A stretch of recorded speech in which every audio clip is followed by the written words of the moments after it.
আজকে চলে আসলাম নারায়ণগঞ্জ লোকশিল্পী জাদুঘর দেখার জন্য। আপনারা আমার সাথেই থাকেন, আমি আপনাদেরকে ঘুরে ঘুরে দেখানোর চেষ্টা করছি। এটা হলো গিয়ে মেইন ফটক। এই গেট দিয়ে ঢোকার সময় আপনি সামনে দেখতে পারবেন কত সুন্দরভাবে চিত্রকর্ম এঁকে থুয়েছে এই জায়গায়। এই যে দেখেন, আর এই সাইডটা দেখেন রাজাদের পালং। এই রাজারা এই জায়গার ভিতরে ঘুমাইতো।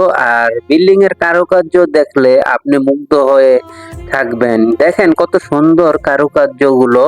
আপনারা সাথেই থাকেন, ভিডিওটা শেষ পর্যন্ত দেখেন। আমি আপনাদেরকে ঘুরে ঘুরে দেখানোর চেষ্টা করছি। এখন আমি দুই তলায় উঠতেছি। দুই তলায় দেখেন কত সুন্দর কারুকার্য করে সাজায় রাখছে।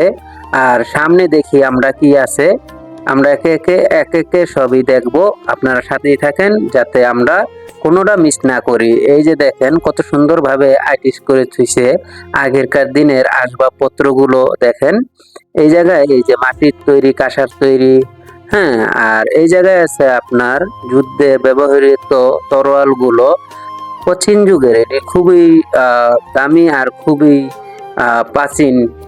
এই যে দেখেন, আমি আপনাদেরকে ঘুরে একটু দেখানোর চেষ্টা করতেছি। এই যে এগুলো দিয়ে যুদ্ধ করতো তারা। আর এইগুলো দেখেন, আমি আপনাদেরকে দেখাই। এই যে এগুলো দেখতে পাইতেছেন, কিছু আছে পিতলের তৈরি, কিছু আছে কাঠের তৈরি। আজও সংগ্রহ করে রেখেছে লোকশিল্পী জাদুঘরে। আর এগুলো হলো নৌকা। এই নৌকাগুলো দেখতে পাইতেছেন, এক এক সময় এক এক মডেল এসেছিল সেগুলো। যারা চ্যানেলটা এখনো সাবস্ক্রাইব করেন নাই, সাবস্ক্রাইব করে পাশে থাকেন। ধন্যবাদ সবাইকে।